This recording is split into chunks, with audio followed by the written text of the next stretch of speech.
Hello students, today we will again see the chapter that is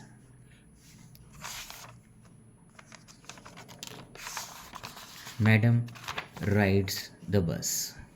Okay, actually we were discussing Madam Rides the Bus and we have discussed the section first and second.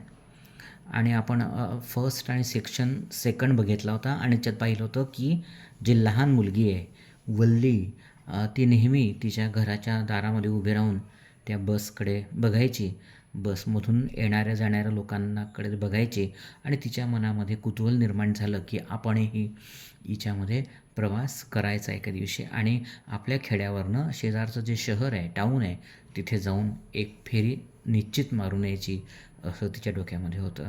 आणि त्यासाठी तिनं 60 पैसे गोळा केले होते, कारण एका बाजूनं तिला 30 पैसे लागत होते. ठीक आहे. तर आणि तिनं प्रवास सुरू केला आणि ती एन्जॉय करायला लागली तो प्रवास. कधी उभं राहून तर कधी बसून असा तिनं तो प्रवास ती करत होती.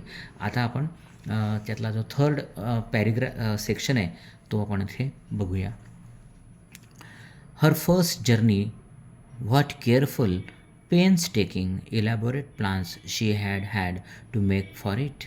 आणि हा जो प्रवास होता तिचा, ह्या प्रवासासाठी तिनं खूप अशी काळजीपूर्वक, पेन्सटेकिंग म्हणजे खूप काळजीपूर्वक आणि अगदी म्हणजे कष्ट करून आणि इलॅबोरेट विस्तृत असा प्लॅन तयार केला होता की आपण कसं जायचं, कसं यायचं वगैरे.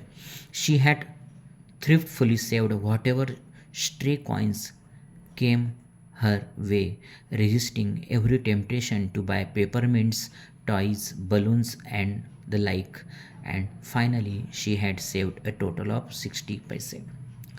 आणि तिनं अगदी थ्रिफ्टली म्हणजे अगदी काळजीपूर्वक ती आता पैसे खर्च करायची आणि तिच्या जवळ जितकेही कॉईन्स यायचे छोटे छोटे ते त्यातले ती पैसे फार काळजीपूर्वक खर्च करायची. आणि जे टेम्पटेशन होतं म्हणजे एक आपण म्हणतो लालसा की पेपरमिंटच्या गोळ्या खायच्या, टॉईज घ्यायचे किंवा बलून्स घ्यायचे अशी ती टाळत होती. आणि थोडं करत तिनं 60 पैसे जमा केले होते. How difficult it had been, particularly that day at the village fair, but she had resolutely stifled a strong desire to ride the merry-go-round even though she had the money. आणि त्या दिवशी तिने किती आपण म्हणूया स्वतःच्या मनावरती एक ताबा ठेवला की त्या दिवशी जत्रा होती त्या गावची आणि खेड्यागावातली तिच्या, आणि ते मेरी गो राऊंड असतं म्हणजे गोल गोल फिरणारा तो पाळणा असतो आपल्याला पाहिजे, आपण बसलेलो असू तर तिच्यात बसण्याची खूप इच्छा होती. पण त्या इच्छेला मात्र तिनं दाबलं आणि कारण सर्वात मोठी इच्छा तिची काय होती, बसमध्ये प्रवास करण्याची.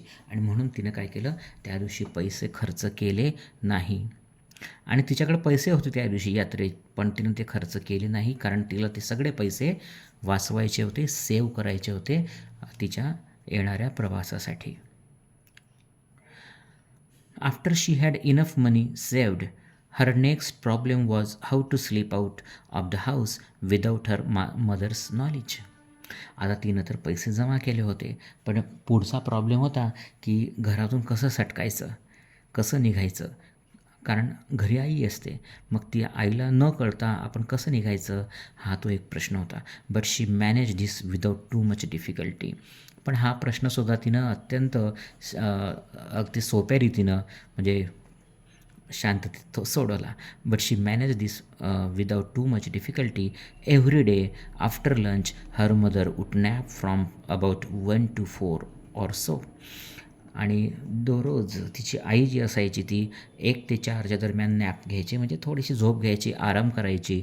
And Valli always use this hours for her excursions. आणि वल्ली नेहमी काय करायची तर हे जे मधले 4 घंटे असायचे ते तिच्या एक्सकर्शनसाठी वापरायचे. एक्सकर्शन म्हणजे काय, शैक्षणिक सहल. आता ती शैक्षणिक सहल नव्हती तर तिच्या मनातले कुतूहल असायचे वेगवेगळे आणि ते पूर्ण करण्यासाठी ती ह्या वेळेचा वापर करून घरातून जायची आणि परत यायची. As she stood looking from the doorway of her house or sometimes even ventured out into the village. आणि बऱ्याच वेळा ती घराच्या बाहेर अशी थांबायची. कधी कधी ती खेडेगाव, तिचं जे गाव आहे त्या गावात सुद्धा फिरून यायची. व्हेंचर म्हणजे काय, धाडस करायची आणि जाऊन यायची. Today these same hours could be used for her first excursion outside the village. आणि हेच ते जे घंटे होते, 3 ते 4 घंटे, की त्या घंट्यांमध्ये किंवा त्या तासांमध्ये ती तिची पहिली अशी जी शैक्षणिक आपण म्हणूया सहल होती, ती ह्या खेडेगावाच्या बाहेर ती जाणार होती पहिल्यांदा. The bus rolled on now, cutting across a bare landscape, now rushing through a tiny hamlet or past an odd wayside shop.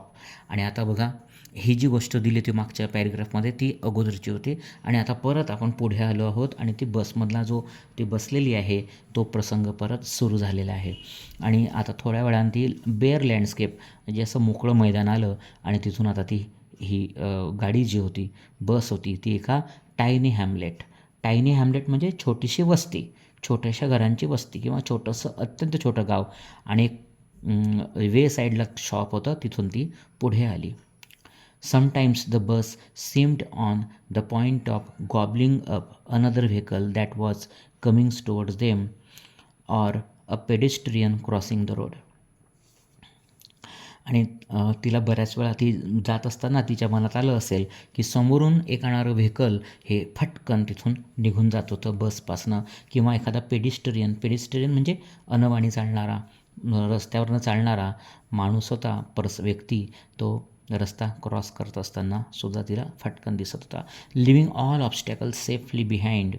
आणि हे सगळे असे ऑब्स्टॅकल्स होते, अडथळे होते, ते पार करत करत ती जी बस होती ती पुढे चालली होती. Trees came running towards them but then stopped as the bus reach them. आणि असं भासत होतं की ट्रीज जे आहेत हे सुद्धा पळता आहेत, पण जशी त्या झाडांजवळ त्यांची बस जायची तशी ते झाड एकदम अचानक थांबलेलं दिसायचं. आपणही प्रवास केला असेल कधी, तर आपल्याला दिसतं की आपण बसमधून किंवा ट्रेनमधून प्रवास करतो तेव्हा समोर जर आपण पाहिलं तर ते झाडं आपल्याला पळताना दिसतात अपोजिट साईडनं. आपण चाललो आहे त्या दिशेच्या विरुद्ध दिशेने ते जाताना आपल्याला दिसतात. आणि जेव्हा त्या पर्टिक्युलर ट्रीजजवळ आपण जातो तेव्हा ते स्टॅटिक झालेली किंवा थांबलेली आपल्याला आढळतात. तसं ह्या वेळेसही त्या मुलीच्या बाबतीत हे घडत होतं.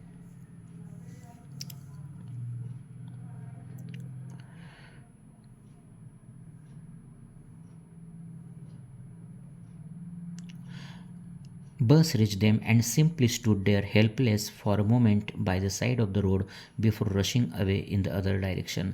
आणि ते असे हेल्पलेस होऊन अगदी म्हणजे त्यांना कोणी मदत करणार नाही अशा शांत चित्तानं ते झाडं एकाच ठिकाणी उभी राहायची. आणि जशी बस सुरुवात व्हायची तशी ती जी झाडं असायची, ट्रीज अशी, ती उलट्या दिशेनं पळायला सुरुवात करायची. सडनली वल्ली क्लॅप्ड हर हँड्स विथ अ ग्ली. आणि अचानक ती वल्ली जी होती तिनं टाळ्या पिटून ती आनंदानं टाळ्या वाजवायला लागली. A young cow tail high in the air was running very fast. आणि त्याच वेळेस तिनं पाहिलं की एक काऊ जी आहे, तिची शेपटी जी आहे हवेत उंच अशी होती आणि ती पळत होती right in the middle of the road. आणि रस्त्याच्या मधोमध ती पळत होती, right in front of the bus. आणि तिच्या बसच्या समोर ती अशी समोर पळत होती. The bus slowed to crawl. आणि बस हळू झाली कारण ती पुढे गाय पळत होती. And the driver sounded his horn loudly again and again, but the more he honked the more frightened the animal became the faster it galloped always right in front of the bus. आणि जसं तसं driver horn वाजवायचा तसा ती अजून घाबरायची आणि अजून तशी जोरानं भीतीनं पळून ती पुढे पळायची. ठीक आहे. आणि मागे बस आणि पुढे ती गाय, असं ते चाललं होतं. आणि त्याचा आनंद त्या वल्लीला खूप झालेला होता.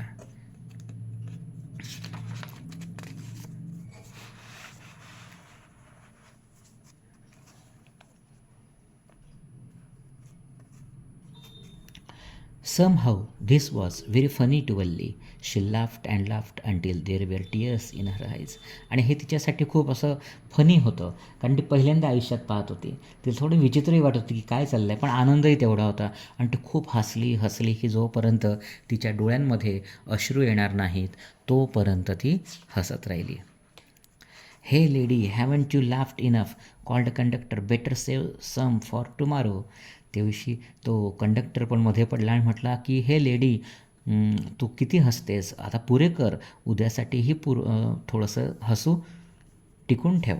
At last the cow moved off the road and soon the bus came to a railroad crossing. आणि थोड्या वेळानं ती जी काऊ होती ती दूर झाली रस्त्यापासून आणि ते का रेल रोड क्रॉसिंगजवळ आली. रेल रोड क्रॉसिंग म्हणजे आपल्याला माहिती आहे, रेल रोड जिथे रस्त्यावरनं ट्रेन जाते तिथे गेट लावलेले असतात, त्याला आपण रेल रोड क्रॉसिंग म्हणतो. तिथे गाडी आली. A speck of a train could be seen in the distance. आणि त्यावेळेस छोटासा असा तो ट्रेनचा ठिपका दिसत होता. Growing bigger and bigger as it junior. आणि जशी जशी ती त्या क्रॉसिंगकडे यायला लागली तशी तशी ती ट्रेन हळूहळू मोठी व्हायला लागली. Then it rushed past the crossing gate with a tremendous roar and rattle shaking the bus. आणि जशी ती आली तशी जोऱ्यात ट्रिमेंडस अशा रोरनं मोठ्या गर्जेनं ती आली, आवाज करत आली आणि त्या बसलासुद्धा असा एक प्रकारे हल्ली बस आणि ती पुढे निघून गेली. Then the bus went on and pass the train station. आणि थोड्या वेळानं ती बससुद्धा तिथून पुढं निघाली. From there it travels a busy well laid out shopping street and turning enter a wider thoroughfare. आणि थोड्यानं ती अत्यंत अशा लांबलचक आपण म्हणूया शॉपिंग स्ट्रीट होती, दुकानं टाकलेली होती त्या दुकानाने. त्या दुकानावरून ती पुढे पुढे जायला लागले. Such big bright looking shops. आणि मोठमोठी चमकणारी अशी तिथे दुकानं होतं. What glittering displays of clothes and other merchandise, such big crowds. आणि तिथे ही चमकणारी कपडे होती, त्याचप्रमाणे इतर सामान होता. मर्चंटाईज म्हणजे व्यापाऱ्याचं सामान. आणि सच बिग क्राऊड्स आणि खूप सारी गर्दी होती, कारण ती आता शहरात ती बस आलेली होती. स्ट्रक डम विथ वंडर वल्ली गॅप्ड ॲट एव्हरीथिंग. आणि ती बघून तिचं मन एकदम हे झालं की अरे बापरे, एवढी मोठी गर्दी, एवढं मोठं शहर. Then the bus stop and everyone got off except Valli. आणि तिथे आल्यानंतर बस स्टॉप आला आणि सगळेजण तिथे उतरले, बस थांबली, फक्त वल्ली मात्र उतरली नाही. Hey lady, said the conductor, aren't you ready to get off? This is as far as your 30 paise text you. तो तिला म्हटला की तू आता उतरत नाही आहेस का? आता तुझे 30 पैशांमध्ये जेवढं यायचं होतं तेवढं तू आता आली आहेस. No, Valli said, I am going back on this same bus. ती वल्ली म्हटली नाही नाही, आता मला नाही उतरायचं, कारण मला ह्याच बसनं परत जायचं आहे. शी टूक another 30 paise from her pocket and handed the coins to the conductor. आणि तिने तिच्या पॉकेटमधलं 30 पैशाचं जे पैसे होते ते काढले आणि त्या कंडक्टरच्या हातामध्ये दिले. Why is something the matter? तो विचारायला लागला की काही घडलं आहे का? No, nothing the matter, I just felt like having a bus ride, that's all. ती म्हटली काहीही घडलं नाही, मला फक्त एक बस राईड करायची होती, मला फक्त खेडेगावातनं सिटीमध्ये आणि सिटीमधून खेडेगावाकडे परत जायचं होतं, हे एक अशी फेरी मला मारायची होती. Don't you want to have a look at the sights now that you are here? मग तो कंडक्टर तिला म्हटला की तुला काही ह्या आजूबाजूचे जे देखावे आहेत तुला पाहायचे नाहीत का? तू इथे आली आहेस तर? All by myself, oh I would be much too afraid. ती म्हटली मी माझं बघणार, मी तर इथे घाबरायला लागली आता. Great amused by the girl's way of speaking the conductor said, but you weren't afraid to come in the bus. मग ती घाबरलेले पाहून तर म्हटला की तू आता घाबरतेस, पण एवढा प्रवास तू केलास विलेजपासनं टाऊनपर्यंतचा, तर तू घाबरले नाहीस का? Nothing to be afraid about that, she answered. आणि ती म्हटली इथं काय घाबरायचं, फक्त प्रवासच करायचा होता, ती त्याला काय, मी त्याला घाबरत नाही. Well then, why not go to that stall over there and have something to drink, nothing to be afraid of about the either. तो म्हटला आता तिथे स्टॉल आहे, दुकान आहे, चला आपण तिथे जाऊया आणि काहीतरी पिऊया आणि कोणत्याही बाबतीत आता आपल्याला घाबरायचं काम नाही. म्हणजे प्रवासही करायचा घाबरायचं नाही आणि कुठे आपण चाललो आहे उतरून कुठे थांबतो आहे तेही घाबरायचं काम नाही. Oh no, I couldn't do that. Well then let me bring you a cold drink. ती नाही म्हटली, मी नाही करू शकत, मी नाही येऊ शकत. मग तो कंडक्टर म्हटला की मला तुझ्यासाठी एक कोल्ड्रिंक आणू दे. No, I don't have enough money, just give me my ticket, that's all. ती बघा, ती वल्ली काय म्हणते, नाही नाही मला नको, कारण माझ्याकडे पुरेसे आता पैसे नाही आहेत, फक्त मला हे पैसे देऊन माझे तिकीट मला द्या. It will be my treat, not cost you anything. तो कंडक्टर म्हटला, नाही नाही, ही माझ्याकडनं ट्रीट आहे, मेजवानी आहे, मी माझ्याकडनं तुला पाजेल ते ड्रिंक, तुला काही पैसे खर्च करण्याची गरज नाही. ती काय म्हणते बघा, no no, she said firmly, please no. ती म्हणते नाही नाही नकोच. The conductor shrugged and they waited until it was time for bus to begin the return journey. Again there weren't many passengers. आणि ते तो कंडक्टरनं श्रग केलं, म्हणजे असे खांदे उडवले आणि ते दोघीजणं त्या बसमध्ये वाट पाहत बसले की जोपर्यंत परत त्या बसचा परतीचा प्रवास सुरू होईल. आणि फटकन तेव्हा पॅसेंजर्स आले. तेव्हाही पॅसेंजर्स ही जास्त तेव्हा आलेली अजून नव्हती.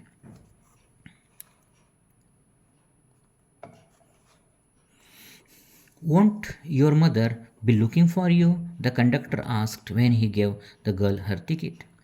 आणि मग तिकीट देता देता तो विचारला की तुझी आई तुला आता शोधणार नाही का? No one will be looking for me, she said. नाही नाही, कोणीच माझ्यासाठी मला बघणार नाही, शोधणार नाही. The bus started and again they were the same wonderful sights. आणि ती बस स्टार्ट झाली, सुरुवात झाली परतीच्या प्रवासासाठी, म्हणजे त्या टाऊनपासून परत विलेजकडे यायला तिचा प्रवास सुरू झाला.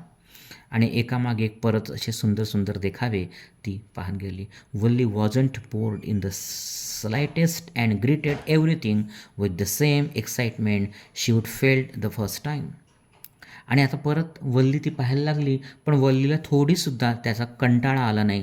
ती छान अगदी ती एन्जॉय करत होती सगळे हे बसच्या बाहेरचे देखावे विथ द सेम एक्साइटमेंट. आणि पूर्ण तिचा उत्साह होता, ती थोडीसुद्धा कंटाळलेली नव्हती. But suddenly she saw a young cow lying dead by road side. आणि फटकन तिनं काय पाहिलं तर ती अगोदरची जी यंग काऊ होती, तरुण गाय होती, ती आता तिथे रस्त्यावरती पडलेली होती आणि ती मरण पावलेली होती. Just where it had been struck by some fast moving vehicle. तिला कदाचित कोणतं तरी जोरानं वेगानं जाणाऱ्या गाडीने धक्का दिलेला असेल आणि म्हणून ती मरून पडलेली होती. Isn't that the same cow that ran in front of the bus on our trip to town, she asked the conductor. ते कंडक्टरला विचारलं तिनं, हीच ती काऊ होती ना की जी आपल्या बसच्या पुढे धावत होती, पळत होती? The conductor nodded and she was overcome with sadness. कंडक्टरनं पण मानेनं हो म्हटलं आणि ती आता मात्र सॅड झाली, दुःखी झाली. What had been a lovable, beautiful creature just a little while ago had now suddenly lost its charm and its life and looked so horrible, so frightening as it lay there, legs sprangled, a fixed stare in its lifeless eyes, blood all over. ती किती छान होती, किती सुंदर होती तो प्राणी की जो जेव्हा जिवंत होता आणि आता मात्र सगळा चार्म, सगळा त्यातला जो आपण म्हणूया आकर्षण होतं ते संपलेलं होतं. पूर्ण हॉरिबल, भयानक दिसत होतं. आणि तिथे पडलेली होती, तिचे पाय असे लांब असे स्प्रेड झालेले होते आणि त्याच्या डोळ्यांमध्ये आता काहीही नव्हतं आणि आता सगळीकडे रक्त पसरलेलं होतं. The bus moved on. Bus आता हळूहळू पुढे लागली. The memory of the dead cow haunted her, damping her enthusiasm. पण मात्र वल्लीच्या मनावर मात्र आता त्या मृत अशा मेलेल्या त्या गाईचा जो हे होता, जो सीन तिनं पाहिला होता, जो दृश्य तिनं पाहिलं होतं, ते तिला आता हॉन्ट करायला लागलं होतं. कुठेतरी तिला मनात आता त्रास सुरू झाला होता. Damping her एन्थुझियाझम. आणि तिचा उत्साह होता, तो उत्साहही आता कमी झाला होता किंवा आता तिच्यावरती थोडंसं पाणी पडलं होतं. She no longer wanted to look out the window. आता तिला मात्र खिडकीच्या बाहेर पाहण्याची इच्छा नव्हती. शी sat thus glued to her seat until the bus reached her village at 3:40. आणि ती तशीच सीटला चिटकून बसली जोपर्यंत तिचं खेडेगाव येत नाही. ते आलं 3:40ला जशी बस आली. शी स्टूड अप अँड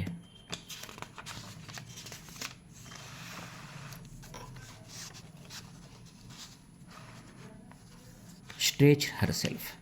ते आली आणि फटकन अशी स्ट्रेच झाली. And she turn to the conductor and said, well sir, I hope to see you again. ती बस मग उतरता लागलीच तिला म्हटले कंडक्टरला की मला आशा आहे की आपण लवकरच परत भेटूया. Okay madam, he answered her smiling. Whenever you feel like a bus ride come and join us and don't forget to bring your fare. तो म्हटला, हो मॅडम, तुम्हाला जेव्हा वाटेल, जेव्हा तुला आवडेल तेव्हा तू आमच्याबरोबर बसमध्ये राईड करायला ये, पण मात्र बसचं भाडं मात्र विसरू नकोस. She laughed and jumped down from the bus. Then away she went running straight for home. आणि फटकन तिनं बसमधून उडी मारली आणि सरळ तिच्या घराच्या दिशेनं ती पळत सुटली. When she entered her house, she found her mother awake and talking to one of the Walli's aunts, the one from South Street. आणि जेव्हा ती घरी आली तेव्हा तिला दिसलं की तिची आई जी आहे ती एका तिच्या मावशी म्हणजे वल्लीच्या मावशीशी तिची आई गप्पा मारत होती. तिची मावशी साऊथ स्ट्रीटला राहत होती. This aunt was a real chatterbox. आणि ती आंटी कशी होती तिची, तर ती चॅटर बॉक्स होती, म्हणजे खूप बडबडी होती. Never closing her mouth once she started talking. आणि एकदाच त्या मावशीनं तोंड उघडलं की ती बंद करत नसे आणि कंटिन्युअस ती बोलत असायची. And where have you been? Said her aunt when Valli came in. She spoke very casually, not expecting a reply. So Valli just smiled, and her mother and aunt went on with their conversation. आणि जशी वल्ली तिला दिसली तशी आंटनं तिला विचारलं, कुठं होतीस? तिला काही अपेक्षा नव्हती मावशीला की कुठं गेली काय गेली, पण जस्ट विचारायचं म्हणून ते विचारलं. आणि वल्लीनं फक्त तिच्याकडे एक छानसं स्मित केलं आणि ती निघून गेली घरात. आणि तिची आई आणि मावशी मात्र परत त्यांनी चर्चा त्यांची सुरू केली. Yes, you are right, her mother said. So many things in our midst and in the world outside. तिची आई म्हणते तिच्या मावशीला, हो, जगामध्ये खूप साऱ्या गोष्टी असतात, आपल्यामध्ये असतात, आपल्यासोबत घडत असतात, आणि काही आपल्या बाहेर म्हणजे आपल्या दृष्टिक्षेपाच्या बाहेर असतात की म्हणजे आपल्याला माहीत नसतात. How can we possibly know about everything. आणि जगातल्या प्रत्येक गोष्टीबाबत आपल्याला कसं कळेल. And even when we do not know about something. एखादी गोष्ट माहीत पण असेल तरीसुद्धा आपण ती सगळी गोष्ट पूर्णतः आपल्याला कळू शकत नाही. ओ यस, ब्रीथ वल्ली. आणि तिनं श्वासोश्वास घेत जोरानं म्हटलं की हो, बरोबर आहे तुझं आई म्हणणं. What asked her mother. What's that you say. काय, तू काय म्हणतेस वल्ली, तुला काय म्हणायचं आहे? Oh, said Valli, I was just agreeing with that you said about things happening without our knowledge.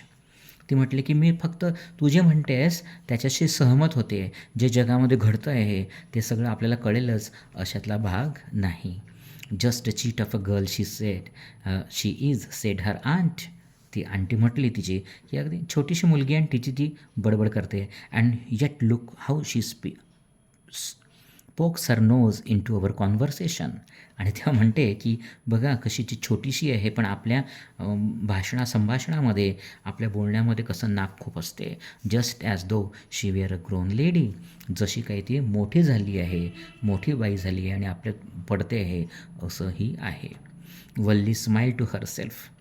वल्ली स्वतःशीच हसली. शी डिडंट वॉन्ट डेम टू अंडरस्टँड हर स्माईल. पण तिला मात्र त्या दोन्ही बाया ज्या होत्या, आई आणि मावशी, त्यांना कळू द्यायचं नव्हतं की ती का हसते, का स्माईल करते. But then there wasn't much chance of that was there. आणि ती तसा आपण म्हणूया संधीही येणार नव्हती त्या स्त्रियांसाठी की ती का हसते. ठीक आहे, तर अशा रीतीनं हा सुंदरसा चॅप्टर ते इथे आपण संपवला आहे. आणि याच्यात काही अडचण असेल तर नक्की विचारा. नेक्स्ट व्हिडिओमध्ये आपण नेक्स्ट चॅप्टरचा एक्सप्लेनेशन बघूया. तोपर्यंत बाय बाय, थँक्यू.